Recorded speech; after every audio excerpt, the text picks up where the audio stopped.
ay humiram ng walk behind. Gagamitin natin ang jack pallet dahil L3 lang ang sasakyan ng humiram, mga idol. Sinampa muna namin yung walk behind sa pallet o jack pallet, mga idol. Tatali ko lang dahil bumabagsak itong handle nito. Marami na nabagsakan yan, gaya ng nasabi ko, isa na ako doon. Tulak ko lang, mga idol. Padali natin doon sa L3, doon po nakaparada. Magaan siya itulak, mga idol.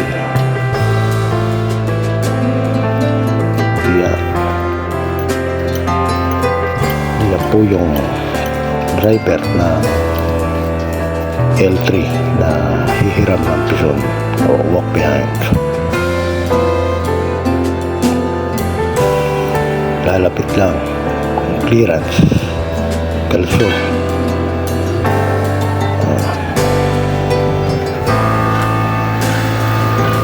Idol exercise yan.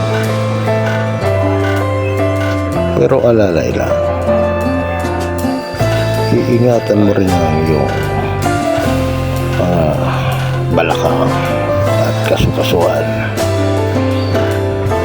Hindi ka na bata, idol.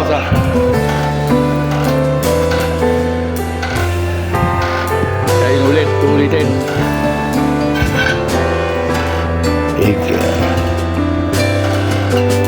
Wala kasi yung mga pwede nating makatulong ngayon, mga idol, kaya ako na bibira nito.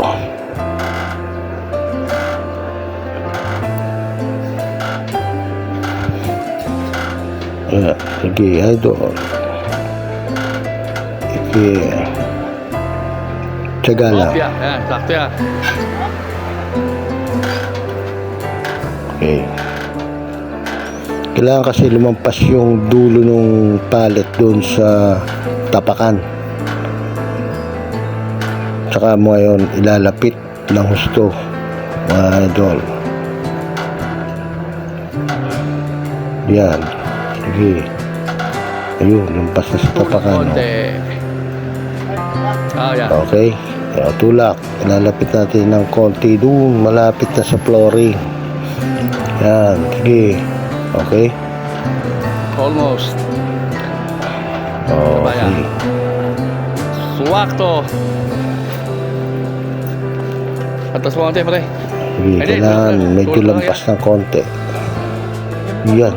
Okay na.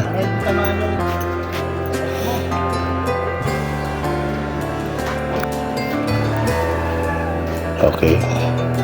Let's get shot.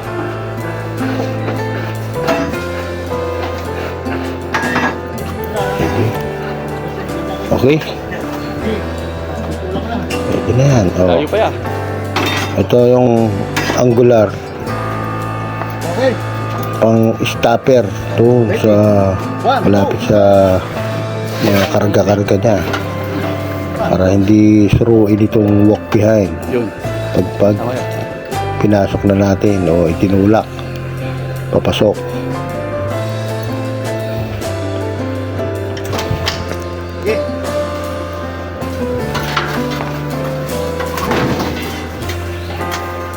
Oh.